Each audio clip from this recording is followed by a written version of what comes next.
खूबसूरती के बखान करे। अरे वाह कहे जब से तो का देखे तब से मिर्गी आवे चालू हो गया। अच्छा लड़की देख के मिर्गी आवत है। तो फटाहा जी तो लोग पहनू काहे होंगे। ए भैया लड़कवा लड़किया के खूबसूरती के बखान करे। कहे का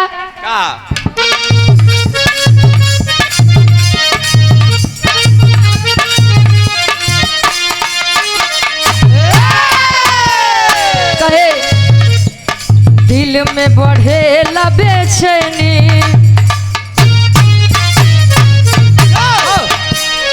दिल में बढ़े ला बेचैनी, हल्का हल्का ये गोरी।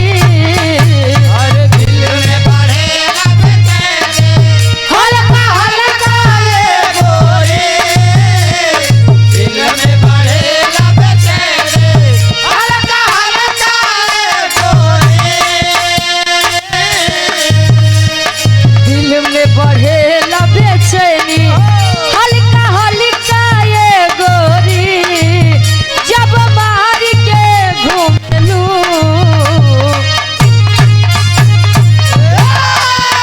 जब मार के घूमलू, लिपस्टिक ललकाए गोरी। जब मार के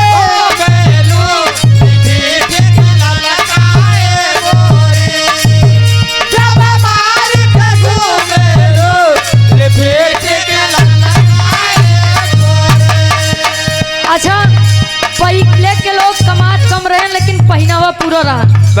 कपड़ा फट जाए तो सी के पहनत रहे। अब लेकिन फटा कपड़ा के कीमत 2500-3000 रुपया बा।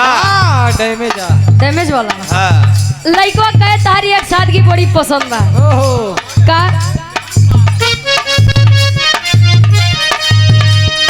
देहिया पटा ले लू दुपट्टा,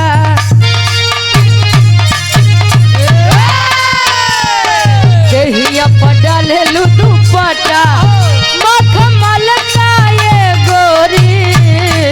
अरे देहिया पे डाल लो दुपट्टा, मखमल का ये गोरी।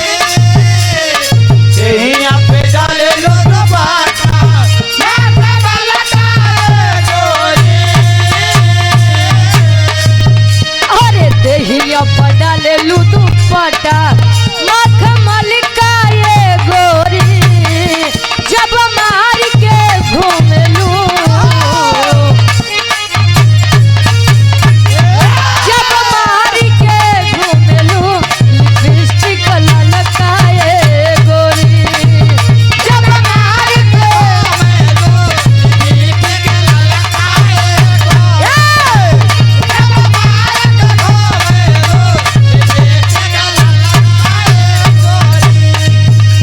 कोनो दुल्हा अपना दुल्हा के कमाए जाए बदे रोकत बा। समझावे कैसे क्या बात है।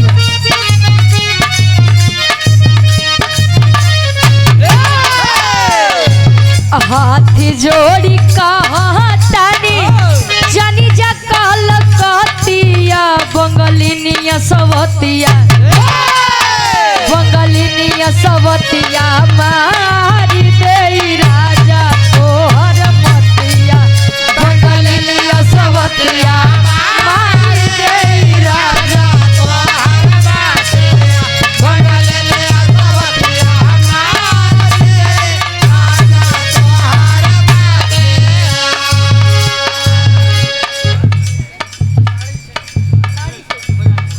और आप गार्जियन जी आदरणीय आप दादा तुले आप तारी सेन जी गार्जियन जी के द्वारा 51 रुपए का महान आशीर्वाद समझावे।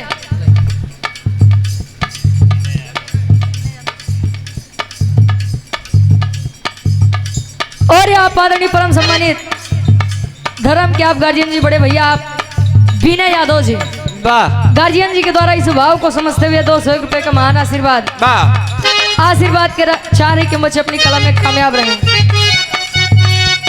कहा जाते दुल्ही काठे पे सबक नहीं बर्दाश्त कर, कहे दिल्ली चला जा, लुधियाना चला जा, बम्बई चला जा, अरब सऊदी चला जा। अरब सऊदी नहीं सऊदी अरब होता। लेकिन एक जगह न जा। कहाँ? जाई के विदेशवा में हमके भुलाइबा।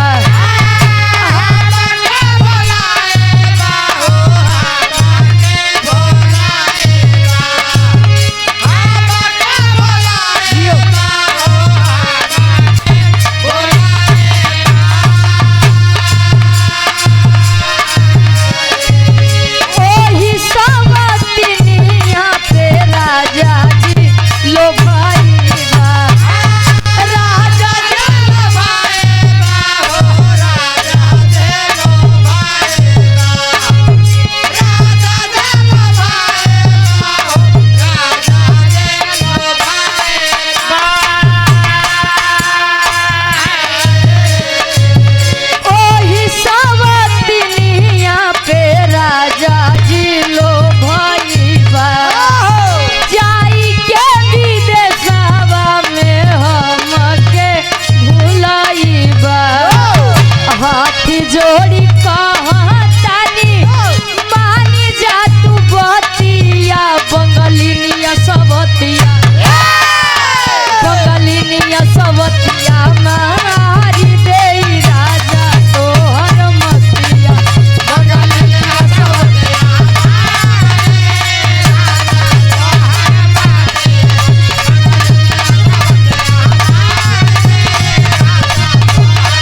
क्या बात है? Go!